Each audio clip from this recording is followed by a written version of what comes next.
ओंकारं बिंदु संयुक्तं नित्यं ध्यायन्ति योगिनः कामदं मोक्षदं चैव ओंकाराय नमो नमः।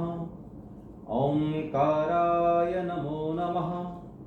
ओंकाराय नमो नमः। नमो अरिहन्ताणं नमो सिद्धाणं नमो आयरीयाणं नमो वज्रायाणं नमो लोये सव्वसाहूणं। परमाराध्य प्रातस्मरणीय पंच परमेश्वरी भगवान को नमन। इस कार्यक्रम में उपस्थित भगवान महावीर स्वामी के संदेशों को जन जन तक पहुंचाने का श्रेय जिन्हें जाता है और जैनत्व की संस्कृति को लोक में प्रकाशित करने का सौभाग्य जिन्हें मिला है, ऐसे परम श्रद्धेय परमादरणीय वंदनीय आचार्य लोकेश मुनि जी, जिनके द्वारा पाश्चात्य देशों में भी जैनत्व की संस्कृति संस्थापित हुई, संरक्षित हुई, संवर्धित हुई और आज पल्लवित और पुष्पित हो रही है, ऐसे आचार्य सुशील मुनि के दीक्षित शिष्य आदरणीय श्रद्धेय श्री विवेक मुनि जी महाराज, इस कार्यक्रम के प्रस्तोता आदरणीय अजय जी और यहाँ उपस्थित बहुत सारे आध्यात्मिक चिकित्सक और जैन धर्म की संस्कृति को जन जन तक पहुंचाने में पुरुषार्थशील सभी उदीयमान प्रतिभाशाली व्यक्तित्व। निश्चित रूप से ये आयोजन, जिसका अर्थ और उद्देश्य मैं समझ पा रहा हूं, जैन वर्ल्ड मिशन के द्वारा संपूर्ण वर्ल्ड को जैन कैसे बनाया जाए इस संदर्भ में है। और अजय जी की जो कृति है मनोत्सर्ग, जैन धर्म का एक शब्द है कायोत्सर्ग। उत्सर्ग का अर्थ है छोड़ देना, विसर्जित कर देना, काय के प्रति ममत्व भावना का विसर्जन कर देना कायोत्सर्ग कहलाता है। और अजय जी काम कर रहे हैं मनोत्सर्ग पर, अर्थात मन के प्रति ममत्व भावना का त्याग कर देना मनोत्सर्ग है।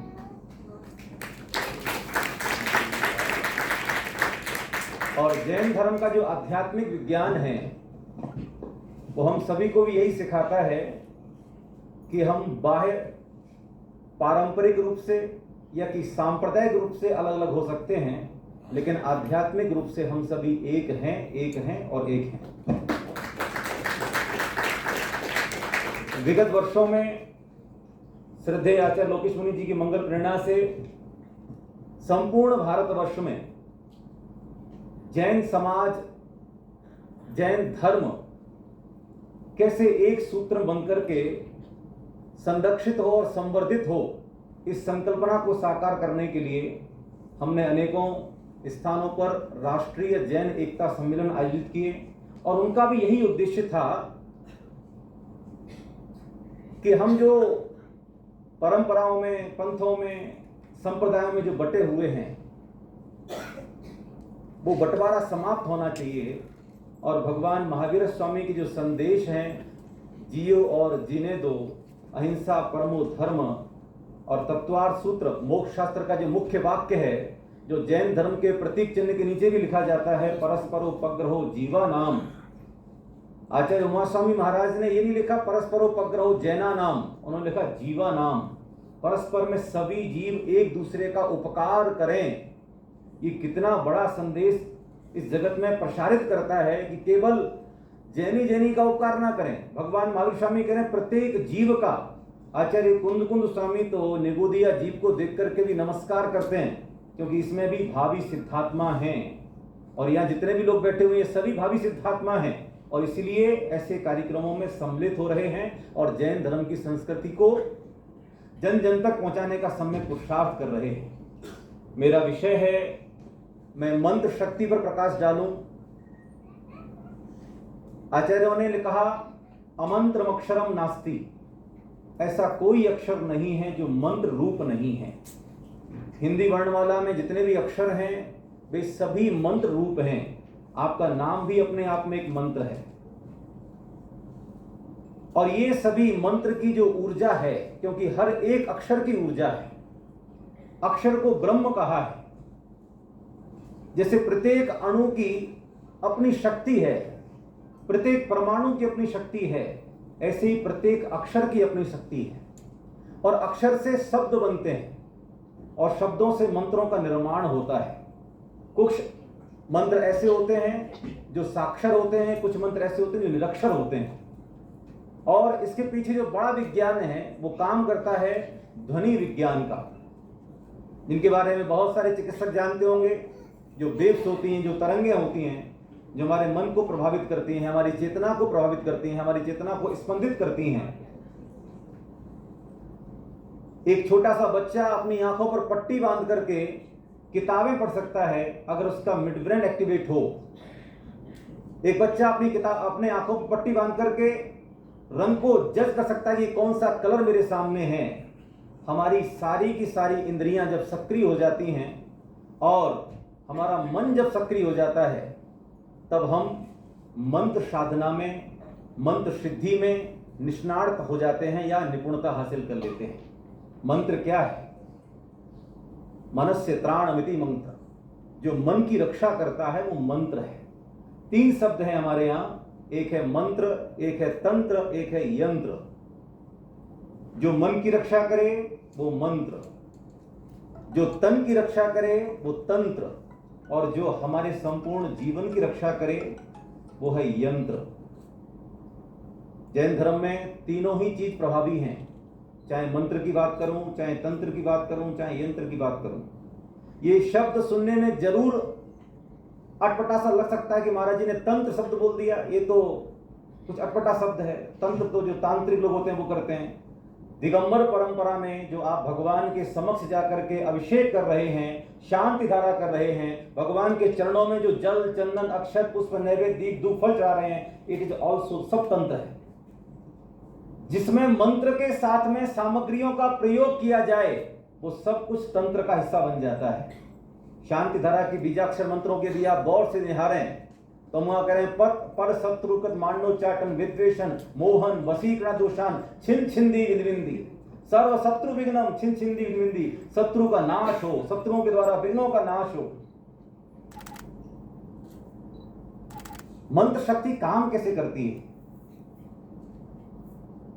अभी हाल ही के वर्षों में राम मनोहर लोहिया हॉस्पिटल में प्रयोग हुए, दिल्ली के एम्स हॉस्पिटल में प्रयोग हुए, और उन प्रयोगों के द्वारा यह बताया गया कि मंत्र के द्वारा जिन रोगियों के लिए हमने मंत्र साधना करवाई, मंत्र चिकित्सा करवाई, उन रोगियों को ज्यादा फायदा हुआ बनस्पत उनके जिनके लिए कोई मंत्र जाप नहीं की थी। इसका पूरा एपिसोड उस समय जी न्यूज पर डीएनए में प्रकाशित भी हुआ था।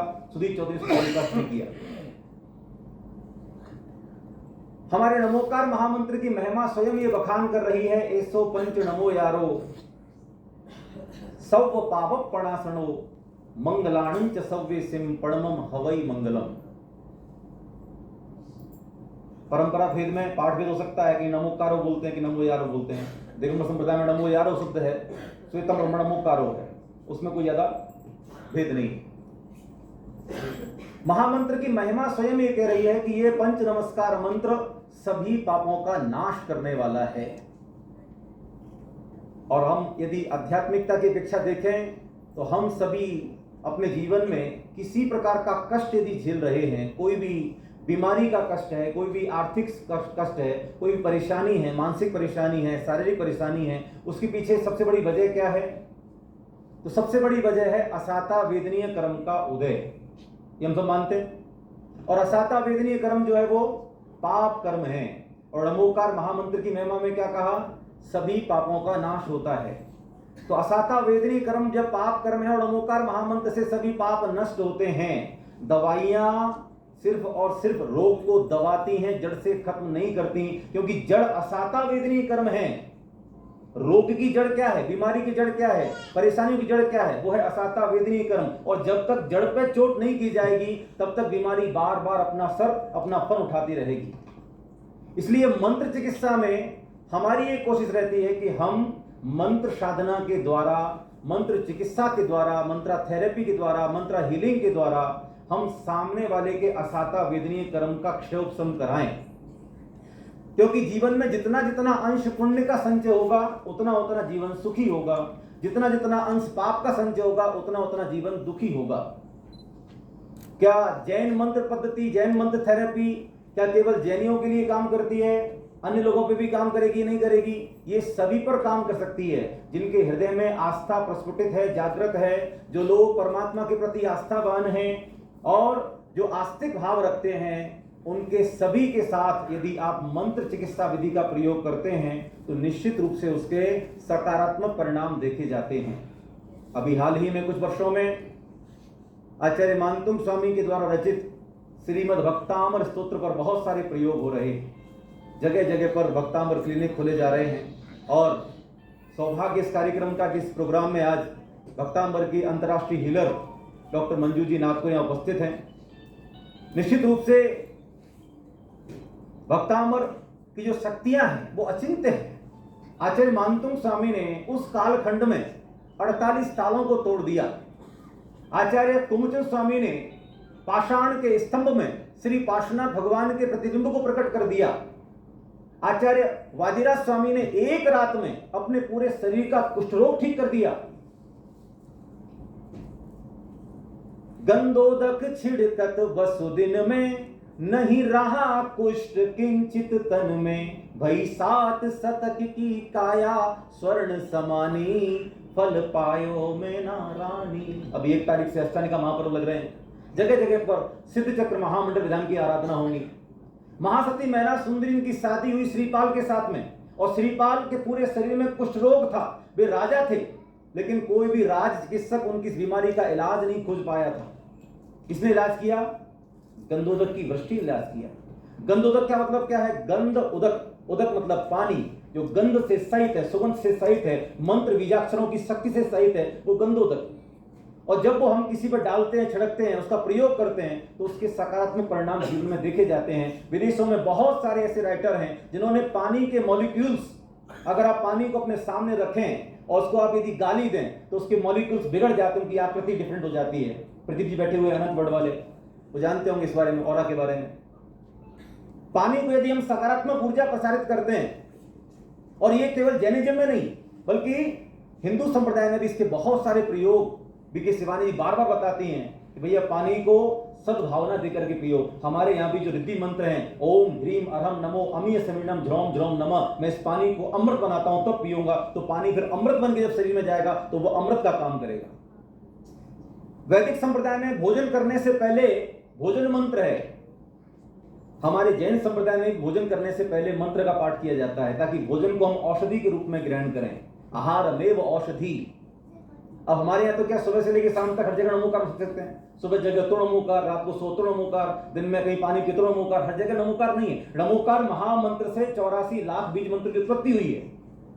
तो भोजन करने से पहले जैसे वैदिक संप्रदाय मंत्र ओम सेना भवतु सेनो बनतु सैवीरम कर्या वही, ऐसे ही जैन संप्रदाय में मंत्र है ओम ह्रीम अरम नमो आमोसी पत्ताणम झ्रौम झ्रौम नमः, ओम ह्रीम अरम नमो खेलोसी पत्ताणम झ्रौम नमः। जो पंच औषधि मंत्र हैं भक्तामर स्तोत्र 48 सिद्धि मंत्र में, जो पंच औषधि मंत्र हैं, मैं औषधि मंत्रों के द्वारा भोजन को औषधि बनाकर के ग्रहण कर रहा हूं। वो भोजन कैसा भी हो आपके शरीर में जाकर के औषधि का कार्य करेगा। आचार्य श्री विमल सागर जी महाराज हमेशा कहा करते थे कि जो व्यक्ति इन 48 रिद्धि मंत्रों की रोजाना आराधना करता है उसके जीवन में कभी कोई कष्ट बीमारी आ ही नहीं सकती। उसका ऑरा, उसका आभा मंडल, उसका ऊर्जा चक्र इतना स्ट्रांग हो जाता है कि कोई कितनी भी नेगेटिव शक्ति फेंकने की कोशिश करे, कोई भी नेगेटिव वाइब्रेशन आपके पास में आए, सब दूर, सब नष्ट हो जाते हैं। ये नमोकार महामंत्र और साथ में जो 48 रिद्धि मंत्र हैं उनका प्रभाव है। जिसके जीवन में लाभांतराय कर्म का उदय चल रहा हो, आचार्य जिनसन स्वामी महाराज ने आदि पुराण में श्री आदिनाथ भगवान के 1008 नामों से स्तवन किया है। उसको अलग से स्तोत्र बना दिया, जिन सहस्त्रनाम स्तोत्र। उसके अंतिम पदों में लिखा कि जिसके जीवन में किसी प्रकार के अंतराय कर्म का उदय चल रहा हो, लाभांतराय कर्म का उदय चल रहा हो, दानांतराय कर्म का चल रहा हो, बार बार रुकावटें आती हैं। आचार्य जिनसेन स्वामी इस बात की घोषणा कर रहे हैं कि जो व्यक्ति रोजाना भगवान के 1008 नाम मंत्रों का स्मरण करेगा, उसके जीवन में लाभांतराय कर्म का क्षपसम हो जाएगा, व्यापार की वृद्धि में हेतु हो जाएगा। जैन मंत्र विज्ञान बहुत समृद्ध है, इसमें मैं कितना बोलूं फिर भी कम रहेगा। और सत्यार्थ यह है कि संपूर्ण सृष्टि में आज जितना भी मंत्र विज्ञान है, उसका स्रोत, उसका शुभारंभ, उसकी देन यदि कहीं से है तो वो जैनिज्म से है। जितने भी आप मंत्र देखेंगे तो मूल मंत्र जो है नमोकार महामंत्र और उससे 84 लाख बीज मंत्र उत्पत्ति हुई है। ओमकार अपने आप में बहुत बड़ा मंत्र है। ओमकारम बिंदु संयुक्तम नित्यम ध्यायन्ति योगिनः कामदम मोक्षदम चैव। ये सभी प्रकार की कामनाओं की पूर्ति भी करता है और मोक्ष भी देता है। ऐसे ओमकार का भी यदि हम नित्य प्रति ध्यान करते हैं तो हमारी शारीरिक समस्याएं भी दूर होती हैं, मानसिक समस्याएं दूर होती हैं और हमारा शरीर स्वस्थ होता है, हमारा परिवार सुखद होता है, हमारा जीवन समृद्धशाली बनता है। और आज के इस पावन अवसर पर हम सभी अपने जीवन को स्वस्थ बनाएं, सुखी बनाएं, समृद्धशाली बनाएं और जैनिज्म की जो महाविज्ञान है उनको जन जन तक कैसे पहुंचा सकते हैं, इस पर और संगोष्ठी करें और विचार विमर्श करें। इसी भावना के साथ ओम अरहम। और इस कार्यक्रम के लिए बहुत बहुत शुभकामनाएं अतिथि को और आप सभी। बहुत अच्छे विचार। अब मैं ध्यानाचार्य श्री अजय जैन जी के संबंधों पर आधारित पुस्तक मनुष्य मोक्ष की कुंजी के विमोचन के लिए डॉक्टर नीलम जैन गुप्ता जी को उद्बोधन के लिए मंच पर आमंत्रित करता हूँ। कृपया मंच पर आएं।